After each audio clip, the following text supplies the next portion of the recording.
I dislocated my shoulder. So after that, never play baseball. The problem is that throwing requires hyperexternal rotation.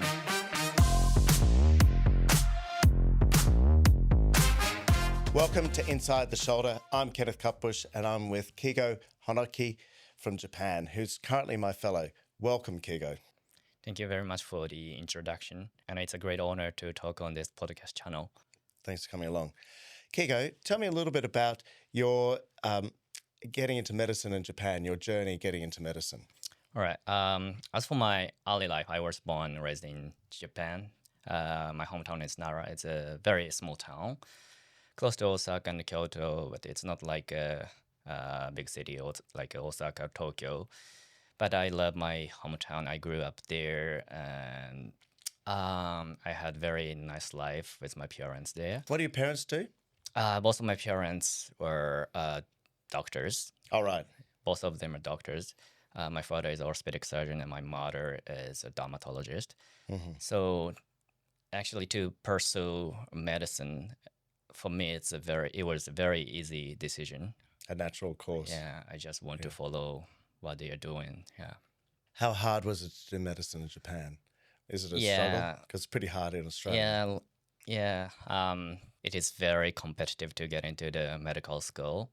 Lots of kids go to cram school from 9 years old or 10 years old, like after school, from 5 p.m. to like 10 p.m. every day. 5 hours every afternoon after school. Even when they are elementary school student.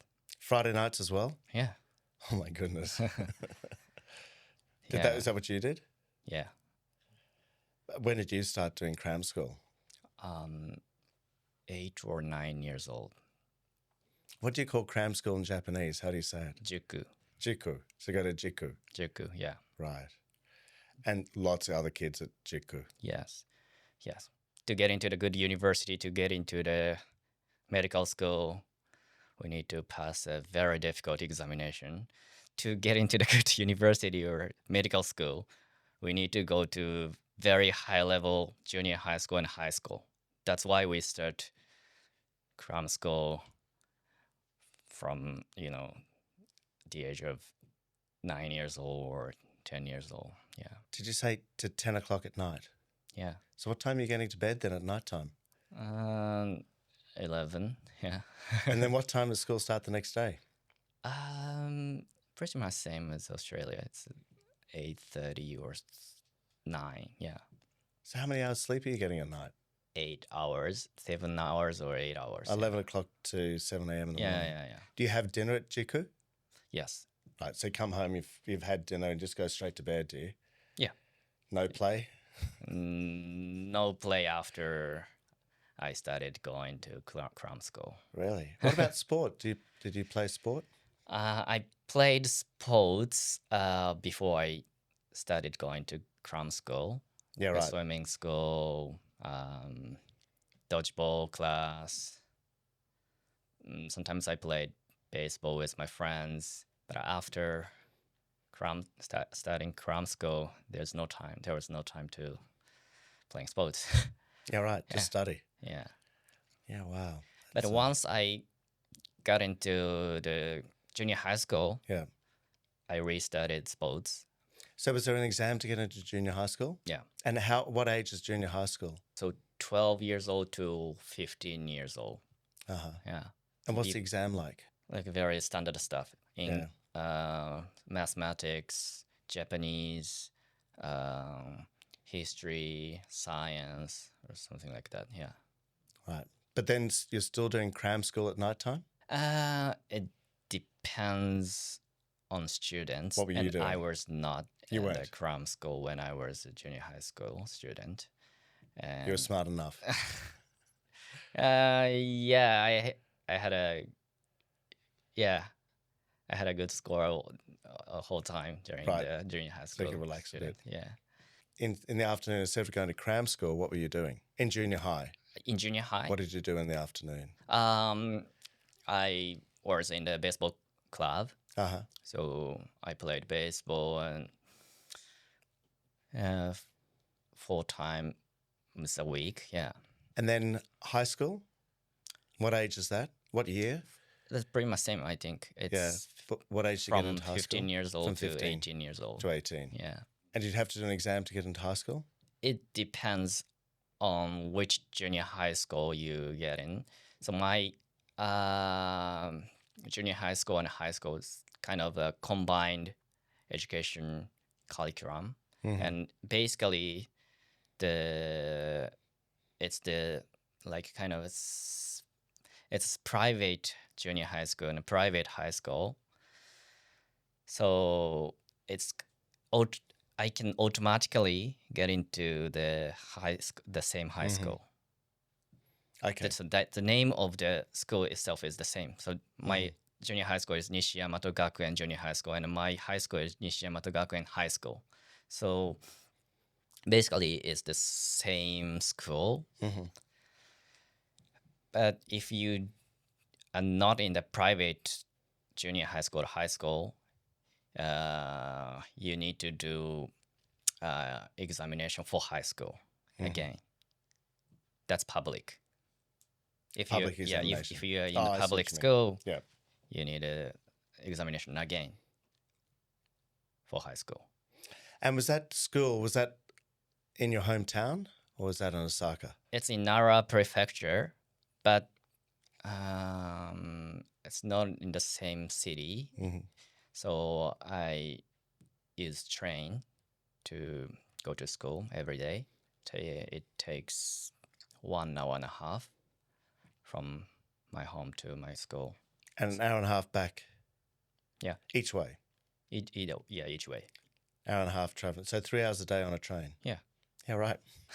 That's very standard in Japan. Is it? Yeah. And what did you do on the train? Is there Wi-Fi? I was read a book? studying You were always. Studying an hour and a half on the way in Yeah. and an hour and a half on the way back? Yeah. Is that when you do your homework? Homework or like lots of stuff, anything. I can study history, I can study English on the train. Yeah. So you weren't wasting any time? I don't want to waste my time. Yeah, right. Especially if doing club activity. I was in, as I told you, I was in the baseball club. Yeah. Compared to students who are not in sports club, we need to. We don't want to waste my time, because while I am playing baseball, other students just study, That's right? Studying. They're getting ahead. Yeah, Wow, so competitive. yeah. So what time are you leaving for school then in the morning? After I became high school student, I wanted to study before the class started. So class started usually around 9 a.m. So I wanted to study a little bit before the class. So I left my home around 6:30 a.m. or something. 6:30 a.m. Yeah. in the morning. Then arrived at the school around 8 a.m. or before 8 a.m. and I studied 1 hour or 1 hour and a half. Yeah, right. Yeah. And what time are you getting home at night time then? What's a typical nighttime Yeah, so arrival for you? class usually finishes around 4 p.m. Yep. Then after the class, I did the baseball club, right? So 4 p.m. to 7 p.m. I played baseball. So after that, I just went back home and ate dinner. Yeah. So 7 p.m. finishing baseball, an hour and a half home. So you're getting home about 9 o'clock? Yeah, 8:30. 8:30? Or sometimes 9, yeah. Yeah, right. Big day. And just studied a couple of hours. Oh, after you got home? Of course. A couple more hours? Yeah, of course. Before going to bed? Yeah. Wow. Just, it's very different. And that's pretty typical. That's pretty typical, Yep. I think. And a lot of kids aren't doing baseball, so they're studying during that time as well. Yeah. Yeah, right. So what do you have to do to get into medicine in Japan? Is it exams? How did you qualify to get into The medical school. medical school? Yes, basically we have big examination. It's called center test.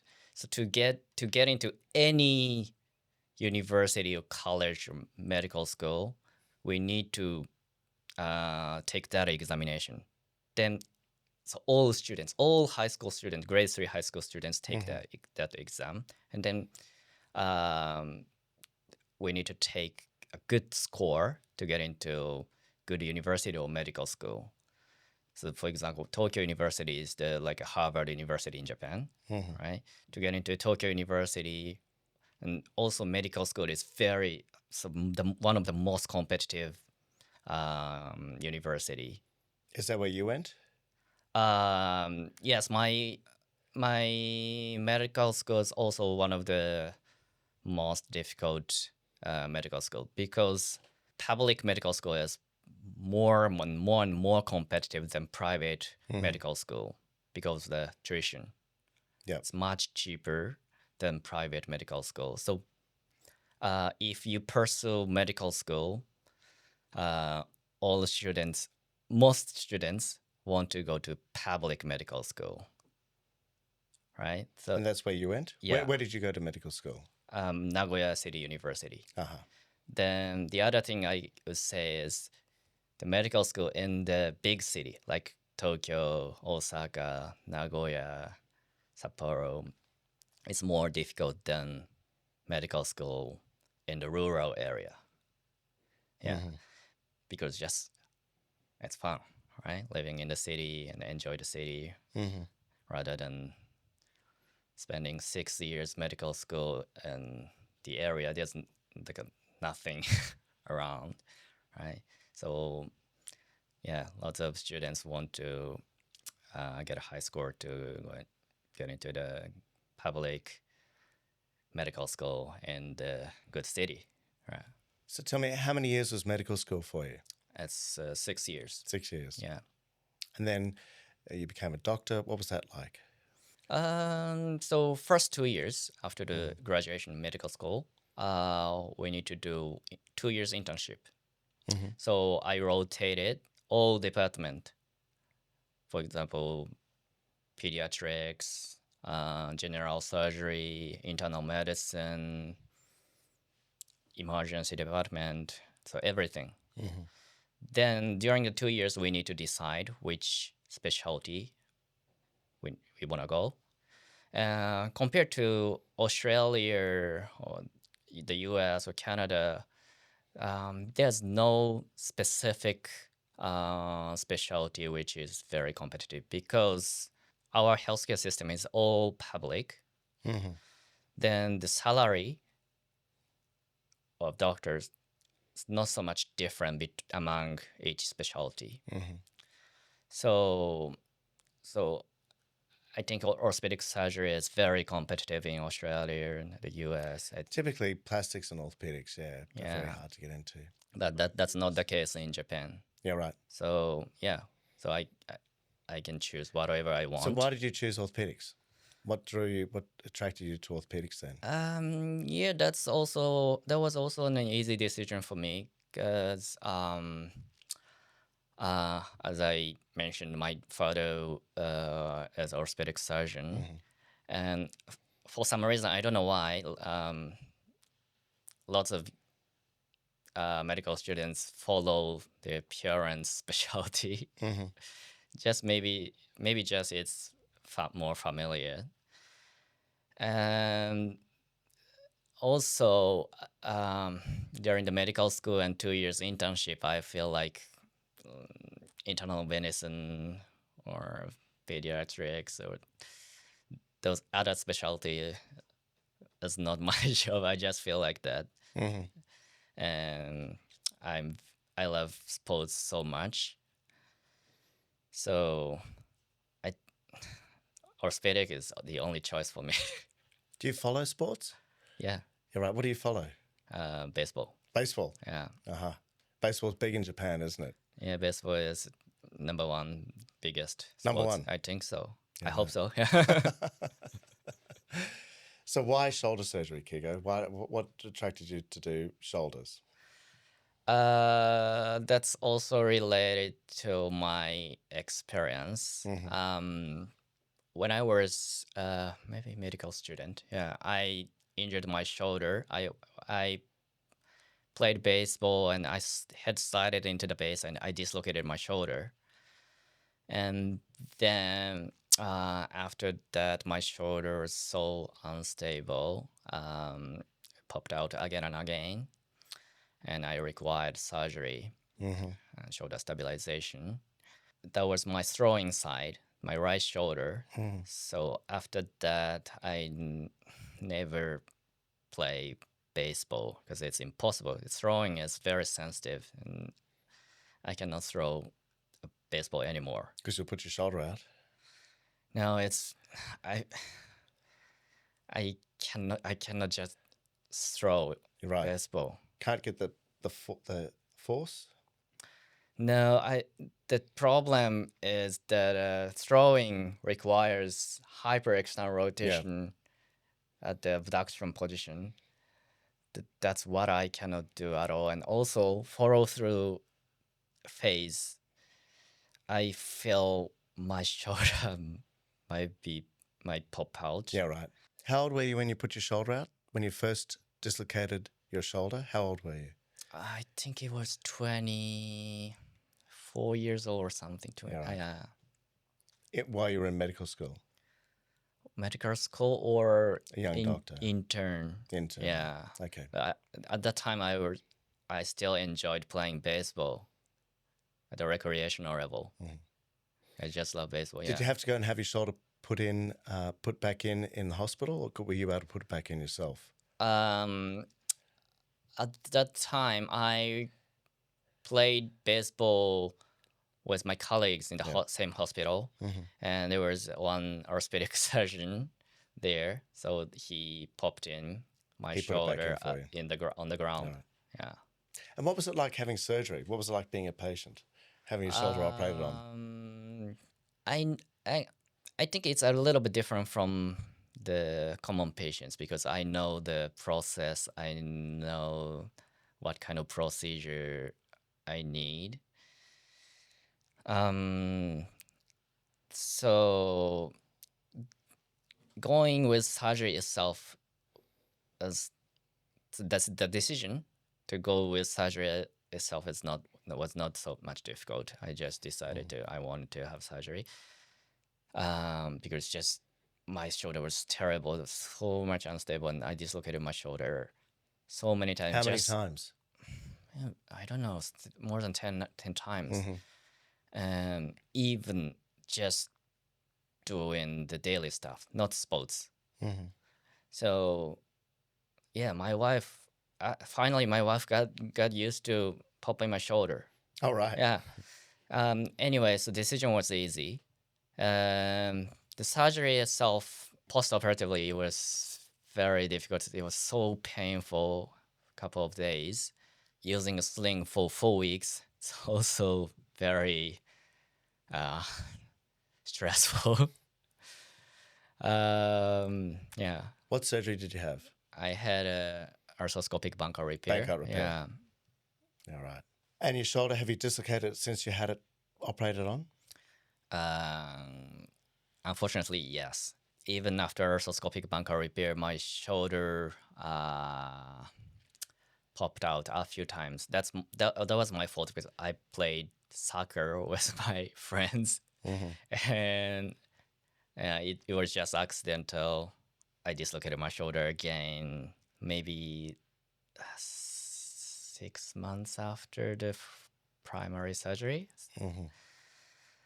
Then after that event, my shoulder ended up unstable again. So finally I had second bunker repair. Oh, right. Had two. Yeah. So after second bunker repair, my shoulder was good for a while, couple of years. Yep. I didn't play aggressive sports at all, but at least during the daily life, it was okay.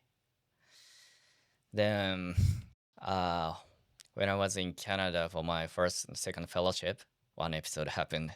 My shoulder came out because my son rode on my upper arm at the awkward position, and my shoulder came out. Um, After that, my shoulder became unstable again, but still, it's not terrible to get into surgery, I think. So I'm just observing right now. Yeah, right. Okay. Yeah. So was the problems you had with your shoulder, was that what drew you to do shoulder surgery, go down this pathway of shoulder surgery? Yeah, I just wanted to help patients and athletes who have same issues as me.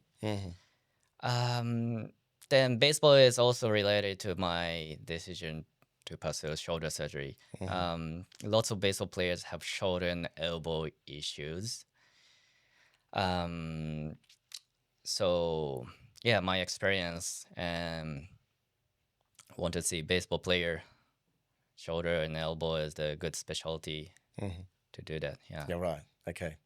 So maybe it was more your love of baseball. Yeah. Right. Okay. Yeah, right. So what was it like to, so you went into orthopedic surgery. What did you have to do for training in Japan? How did that go? What is the training program in Japan? Because people listening to this won't know. The orthopedic surgery residency is 4 years in total after 2 years internship. So actually, during the 2 years internship, we also rotate orthopedic surgery. I rotated orthopedic surgery for 4 or 5 months. Then I just loved it. So then after I started orthopedic residency, I think first couple of years I just focused on traumas. So lots of fracture patients. I have lots of on calls, working in the ER to see traumas. Yeah, I think it's pretty similar to the orthopedic training here. They do lots of fractures, right? And you've got to do an exam at the end of it? Yes, yeah. Yeah, right. We have our final exam. Very difficult or fairly straightforward? It's straightforward. It's not that bad. Okay. Yeah. All right. And then so you've done a fellowship in Canada. Tell me a little bit about that decision to go to Canada and how that was. The reason why I applied to the fellowship in Canada is that just some of my friend orthopedic surgeon did fellowship in Canada, and they just told me it was nice experience doing fellowship there. So I just applied to a couple of orthopedic sports medicine or shoulder and elbow fellowship there, and luckily I just got a position. Who did you do your fellowship with? My first fellowship was in Winnipeg, Manitoba, Pan Am Clinic, University of Manitoba. There, my boss is Dr. Peter McDonald. He's a past ASES president and a big surgeon, very big guy. It was nice to learn from him. Yeah. Yeah, right. And then after that? After that, I moved to Toronto for a year. For 1 year. Yep. That's my second fellowship. There was also orthopedic sports medicine fellowship. The big thing there is I can participate in professional baseball team medical coverage. Must have loved that. Yeah. That was great experience there. Yeah, right. Yeah. So I went to this stadium as a medical staff again during the year to see the Toronto Blue Jays. Yeah, right. Yeah. Okay. And then what was your decision to come to Australia? How was that? The decision to pursue the fellowship in Australia was also easy. I really wanted to do fellowship with you. I just did a shoulder fellowship in Brisbane with Dr. Cutbush is the best fellowship in Australia. And Thank you, Keigo. yeah. So I think you don't know, but I applied to your fellowship 3 or 4 consecutive years. Oh, really? Yeah, 3 4 times. Right. Okay. Yeah, and finally I Yeah. got a position with you. Yeah. Luckily, I just wanted to learn from you because you had very complex surgeries, arthroscopic lateral revision, arthroplasties. You can lots of patients come all the way like across Queensland to see you because you're the top shoulder surgeon in Queensland, Australia. Thank you. Yeah. So, you're very interested in the lateral surgery. Yeah. Tell me about that. That's also related to Is my that related to your experience with your shoulder with the Bankart repairs? Yeah. Yeah. Because you've had 2 now. Yeah. And your The reason shoulders- why I chose Bankart repair twice is that I just don't want to open my shoulder. I want to go with arthroscopic surgery at that time.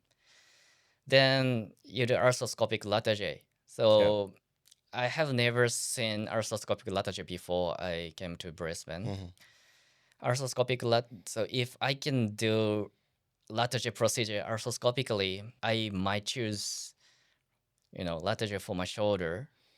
It's going to be hard to operate on yourself, Keigo. Yeah, so yeah. And you've seen a few arthroscopic laterals now. Is it what you were hoping it would be? Yeah, I feel like Dr. Cutbush is just very top skilled, and I am still not confident in doing that by myself. Yeah. But that's why you're here, isn't it? Yeah, that's why I'm here, and I still have more than 6 months with you here. Yeah. How will it be going back to Japan and doing arthroscopic laterals there? Because Japan's very conservative. How do you think that will work? Japan is very conservative, but as long as it's good procedure and it's effective and not harmful, it's just okay to do that. Just it's not common yet, and lots of Japanese surgeons just do open lateral procedure. Yeah, look, I think whether the lateral is done open or arthroscopic, as long as the surgeon is good at doing that version of the procedure, it is totally fine. So if I can bring the arthroscopic technique back to Japan, I think it's going to be a good thing for Japanese shoulder society itself. Yeah. And we've got a few research projects happening right now. Yeah, it's coming. Good. Yeah. And what was what was coming to Australia like? Because now you've born and grew up in Japan, and we've heard a little bit about going to school in Japan, which just blows my mind that it's that competitive. And then 2 years in Canada. What's Australia like? What's your experience like? In Australia? Yeah. How is it for the family? The life, basically the city of Brisbane itself is just beautiful. I love the weather, and kids enjoying the environment. They're enjoying school and daycare. Only concern is the living cost. Everything is expensive compared to Japan. Okay. But that's same as in the North America, Canada and Australia, the United States. Are you worried there's no cram school for your children? Here? Yeah. No. All right. You're not too worried about that. It's a limited time, and I just want them to enjoy the environment here. And how's your wife going? Because how's her English? Her English is getting better compared to the initial status 2 years ago before she came to Canada. Still, it's very difficult to speak fluently, and sometimes it's difficult to understand. Especially Australian English is much different from the English in the North America. The Aussie. Aussie English is still, for me, Australian English is sometimes hard to understand. I'm trying to improve, but I think one of the reason why it's difficult to listen to the Australian English for Japanese is that our English education is based on the American English. all textbook, listening modules, just the American English. Yeah. So, Keigo, what advice do you have for someone thinking of doing orthopedic surgery? You know, whether it's in Japan or Australia or Canada, you know, do you have any tips for them or advice? Do you encourage them to do orthopedic surgery? Yeah, orthopedic surgery is I think it's very interesting specialty. Yeah. You know, we can help patients, you know, directly. Patients, we can change their quality of life directly, Yeah. right?